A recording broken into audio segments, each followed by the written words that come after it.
জীবনটা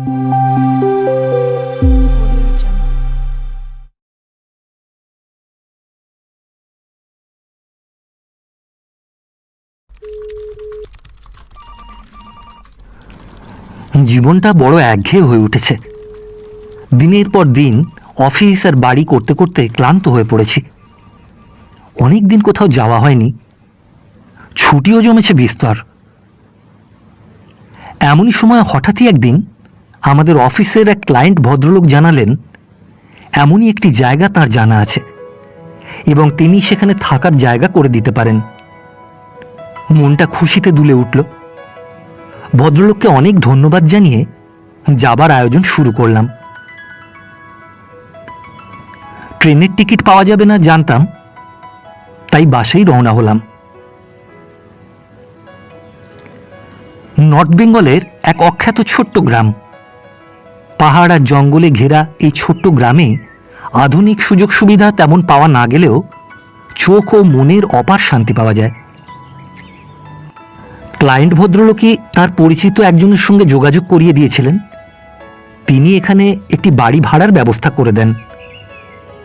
ছোট বাংলো টাইপের বাড়ি। স্থানীয় একজন লোক বাজার, রান্না, ঘর পরিষ্কার করে দেয়। 7 দিনের ছুটি নিয়ে এসেছি। 2 দিন শুধু খাওয়া, ঘুম আর বারান্দায় বসেই কাটিয়ে দিলাম। আজ ভাবছি একটু হেঁটে আসব। দুপুর দুপুর বেরিয়ে পড়লে সন্ধ্যার আগে ফিরতে পারবো। বেশ ভালো লাগছে হাঁটতে। গলা দিয়ে গান বেরিয়ে আসছে। মনটা বেশ ফুরফুরে হয়ে যাচ্ছে। অনেকটাই চলে এসেছি।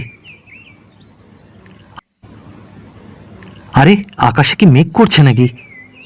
এই মরেছে। আবার বৃষ্টি আসবে নাকি? না, এবার ফিরে যাওয়াই ভালো। ও বাবা, এই যে একেবারে আকাশ কালো করে এলো। মনে হচ্ছে চারদিকে যেন আঁধার নেমেছে। তাড়াতাড়ি পা চালাই। এই রে, কি জোর বৃষ্টি এসে গেল। বৃষ্টি শুরু হলো বেশ বড় বড় ফোঁটায়। মাথা বাঁচানোর জন্য ছুটতে শুরু করলাম। আর এটাই হলো বিরাট একটা ভুল। পথ ভুল হয়ে গেল। এলো পাথাড়ে ছুটছে।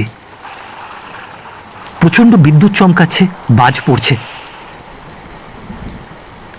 ছুটতে ছুটতে কোথায় এসে পড়লাম? সোজা রাস্তাটাই তো খুঁজে পাচ্ছি না। কি হবে এবার?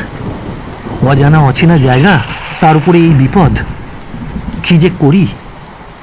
আপাতত মাথা বাঁচাবার একটা জায়গা চাই। আবার খুব জোরে হেঁটে চললাম। কোথায় যে যাচ্ছি কে জানে।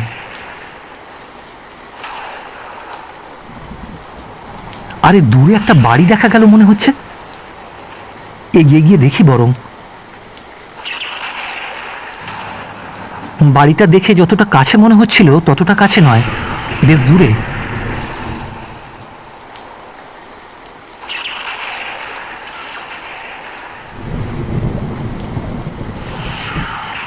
বাড়িটার সামনে এসে পৌঁছলাম। দূর থেকে বোঝা যায়নি বাড়িটা বেশ বড়, কিন্তু ভাঙাচোরা। পুরনো জমিদার বাড়িটারই হবে বোধহয়। কিন্তু দরজা তো বন্ধ। কেউ আছে কি?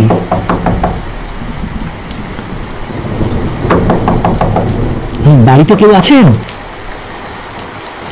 শুনতে পাচ্ছেন? বাড়িতে কেউ আছেন? দরজাটা খুলুন না। এই আমি একদম ভিজে গেছি, একটু দাঁড়াবো। বৃষ্টিটা ধরে গেলে চলে যাব। শুনতে পাচ্ছেন? দরজাটা খুলুন প্লিজ। কি রে বাবা, কেউ নেই নাকি?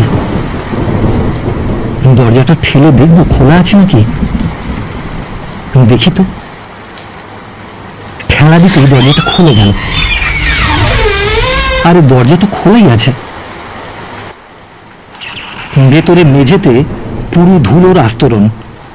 মনে হয় বহু বছর এখানে কেউ থাকে না। ঘরের এক পাশ দিয়ে দোতলায় যাবার সিঁড়ি উঠে গেছে। সেখানেও পুরু হয়ে ধুলো জমেছে। উফ, খুব শীত করছে। বৃষ্টিটা যেভাবে পড়ছে এখনই থামবে বলে তো মনে হয় না। একটু আগুন জ্বালতে পারলে ভালো হতো। আগে দরজাটা বন্ধ করি।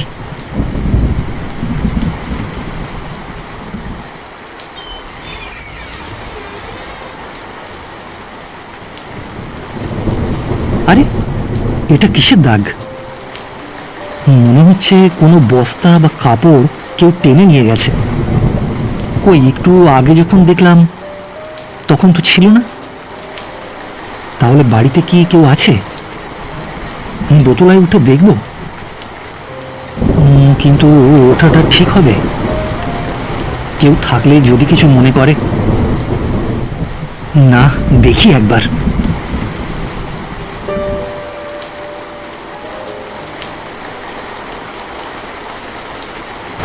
সিঁড়ি দিয়ে উঠে দোতলায় পৌঁছলাম। একটা বড় ধুলো ভর্তি বারান্দা, তার একদিকে সারি দিয়ে ঘর, যাদের দরজাগুলো বন্ধ। বারান্দার শেষ প্রান্তে দেওয়ালের হুকে একটা কালো কোট ঝুলছে। ওটার দিকে এগিয়ে গেলাম। এটা তো একটা বেশ পুরনো স্টাইলের কোট দেখছি। বাড়িটার মধ্যে এত ধুলো, কিন্তু কোটটা তো বেশ পরিষ্কার। মনে হয় যেন নিয়মিত ব্যবহার করা হয়। আরে, এটা কি? কোটের বুকের কাছে একটা গোল গর্ত, ঠিক যেন গুলি লেগেছে। কোটটা ঘুরিয়ে ফিরিয়ে দেখলাম। হঠাৎ চোখে পড়ে পাশের ঘরের দরজাটা খোলা। এই ঘরটার দরজা দেখছি খোলা।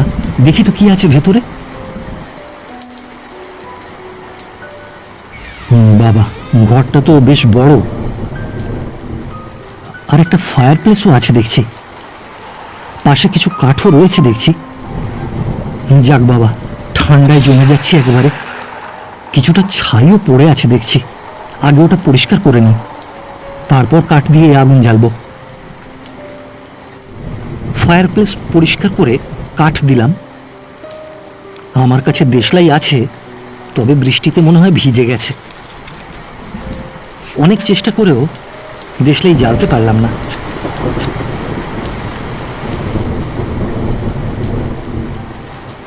হঠাৎ কি মনে হতে দরজার দিকে তাকালাম। আমার শরীর ভয়ে শিরশির করে উঠল। দেখি কোটটা দরজায় দাঁড়িয়ে আছে, যেন কেউ সেটা পড়ে আছে, কিন্তু তাকে দেখা যাচ্ছে না। এ কি? ওটা আমার দিকে এগিয়ে আসছে কেন?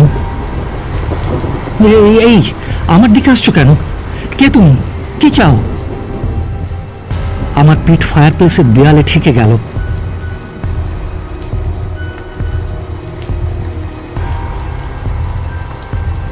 আমি ডান হাতটা পেছন দিকে রেখে কিছু হাতড়ে খোঁজার চেষ্টা করলাম। হাতে কিছু পেলাম। ফায়ার প্লেস খোঁচানোর লোহার শিকটা। কোটের হাতা তখন প্রায় আমার গলা ছুঁয়েছে। আমি শিকটা দিয়ে গায়ের জোরে হাতের উপর মারলাম। কোটটা মাটিতে পড়ে গেল। আমি ওটার পাশ দিয়ে প্রাণপণ দৌড়ে ঘরটা থেকে বেরিয়ে সিঁড়ির দিকে দৌড়লাম।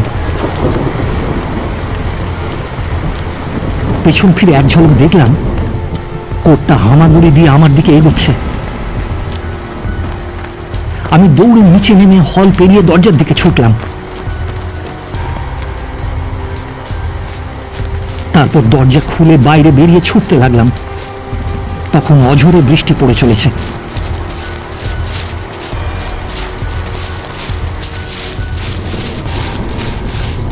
উদ্ভ্রান্তের মতো দৌড়ে চলেছি। সামনে কিছু দেখতেও পাচ্ছি না।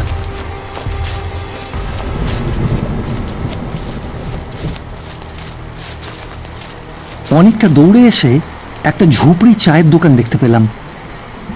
দোকানদার ছাড়া আর কেউ নেই। এই বৃষ্টির মধ্যে থাকার কথাও নয়। দৌড়ে দোকানে ঢুকে বেঞ্চে বসে পড়ে ইশারায় এক গ্লাস জল চাইলাম। দোকানদার জল দিল।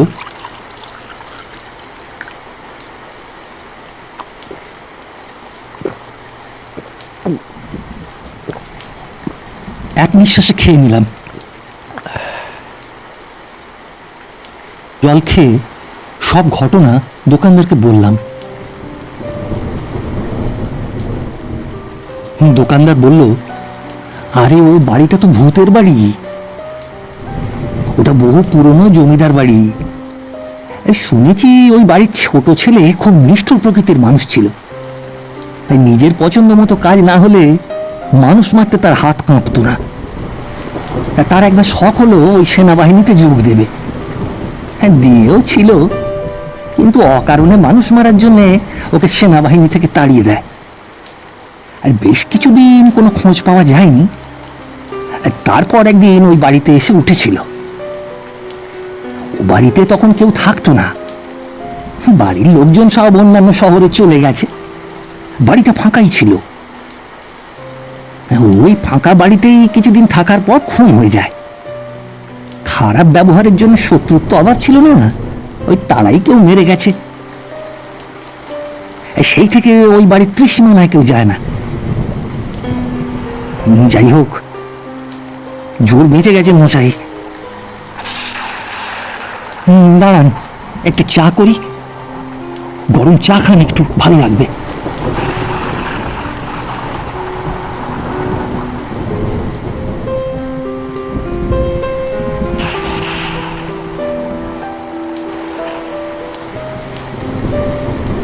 পরদিন সন্ধ্যার বাস ধরে বাড়ি ফিরে এলাম।